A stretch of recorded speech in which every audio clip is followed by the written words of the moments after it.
Hello दोस्तों, मैं संदीप मिश्रा आप सभी का स्वागत करता हूं आपके यूट्यूब चैनल एसएम क्लासेस में।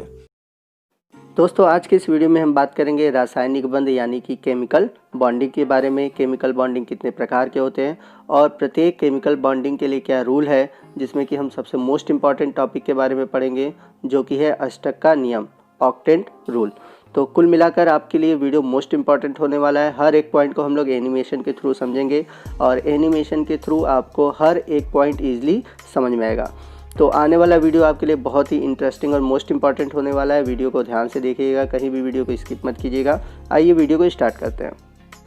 तो सबसे पहले हम बात करते हैं रासायनिक आबंधन यानी कि केमिकल बॉन्डिंग के बारे में। तो समान और भिन्न प्रकार के तत्वों के परमाणु आपस में मिलकर रासायनिक बंध बनाते हैं। तो रासायनिक बंध होता क्या है? रासायनिक बंध वह बंध है जो कि समान प्रकार के परमाणुओं या भिन्न प्रकार के परमाणुओं के बीच बनता है। जैसे यदि हम बात करें O2 की, तो O2 में समान प्रकार के दो ऑक्सीजन आपस में जुड़े हैं।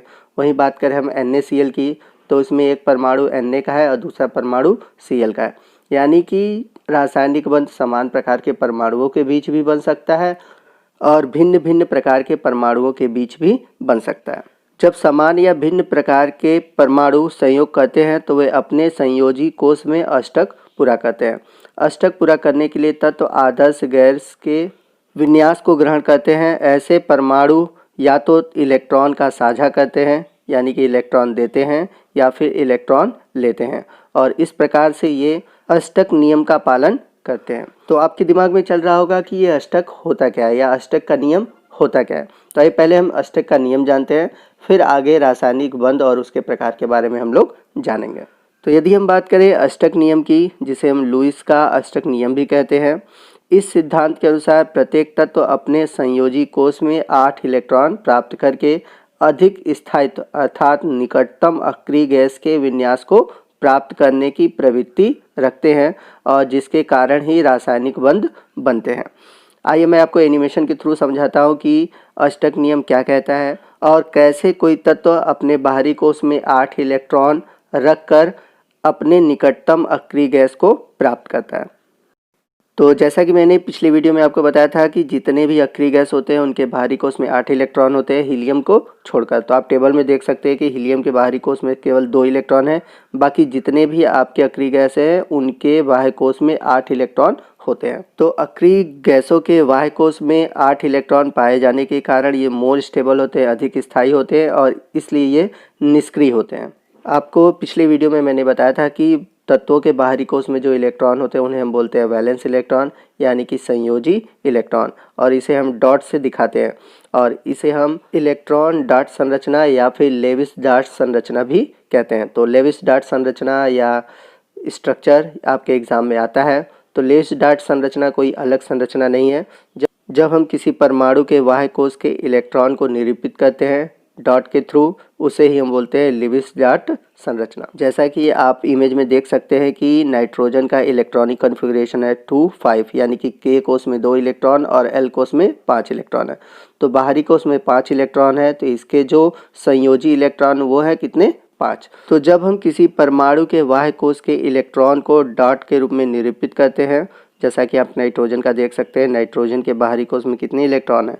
5 इलेक्ट्रॉन है। तो संयोजी कोष के जो 5 इलेक्ट्रॉन होते हैं, जब हम उन्हें डॉट के रूप में निरूपित करते हैं तत्व के चारों ओर, उसे ही हम लेविस डॉट संरचना कहते हैं। जैसा कि आप नीचे की ओर नाइट्रोजन का देख सकते हैं, नाइट्रोजन के बाहरी कोष में 5 इलेक्ट्रॉन है, इसलिए उसके चारों तरफ 5 इलेक्ट्रॉन को डॉट के रूप में प्रदर्शित किया गया है। तो आइए फिर से हम बात करते हैं अक्रिय गैसों के बारे में। क्यों करेंगे? क्योंकि कुछ पॉइंट ऐसे हैं जो मुझे आपको बताना है।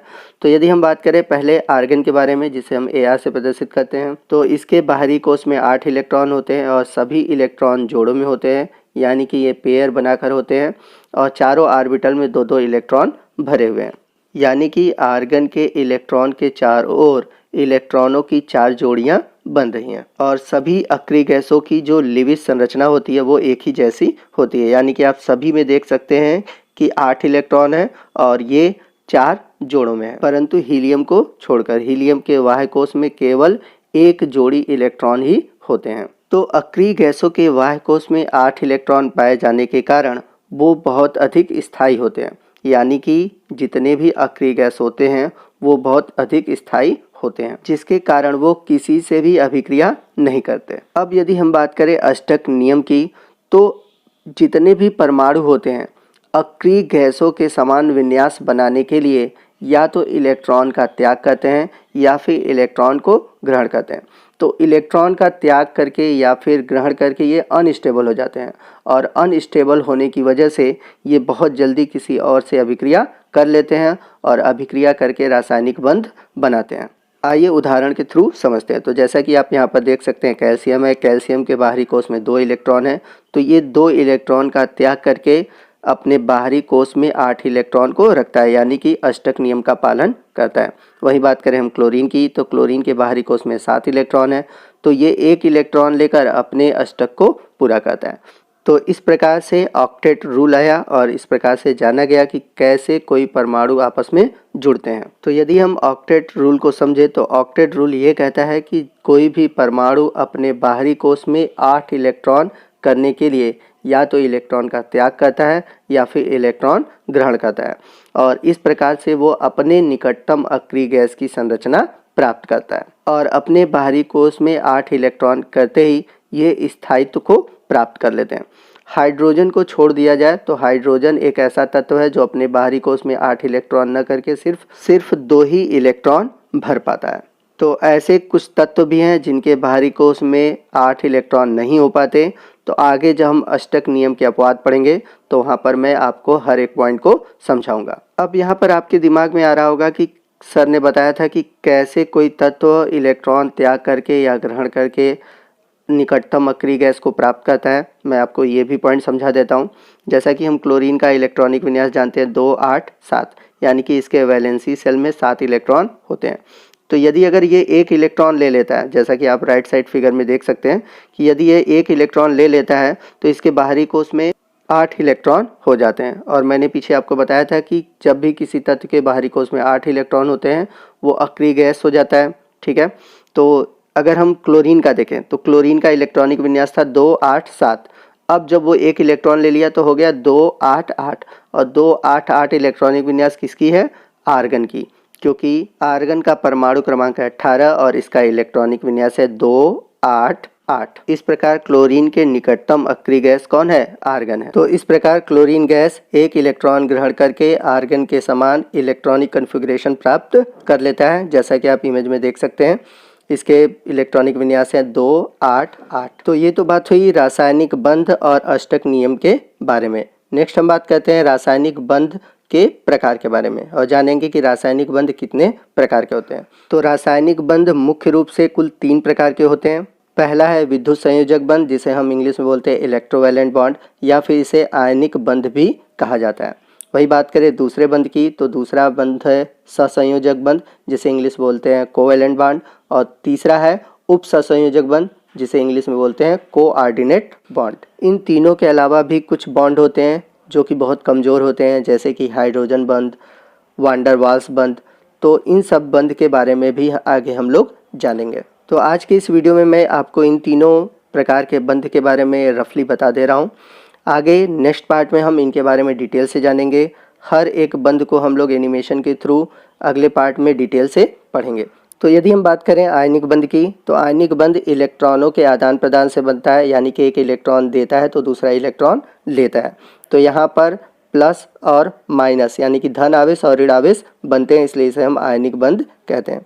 वही बात करें हम सहसंयोजक बंध की, तो सहसंयोजक बंध में इलेक्ट्रॉनों का साझा होता है, यानी कि 2 या 2 से अधिक तत्व आपस में बराबर बराबर इलेक्ट्रॉन देके इलेक्ट्रॉनों का साझा करते हैं। यानी कि यदि एक परमाणु 1 इलेक्ट्रॉन दिया तो दूसरा भी परमाणु 1 इलेक्ट्रॉन देगा।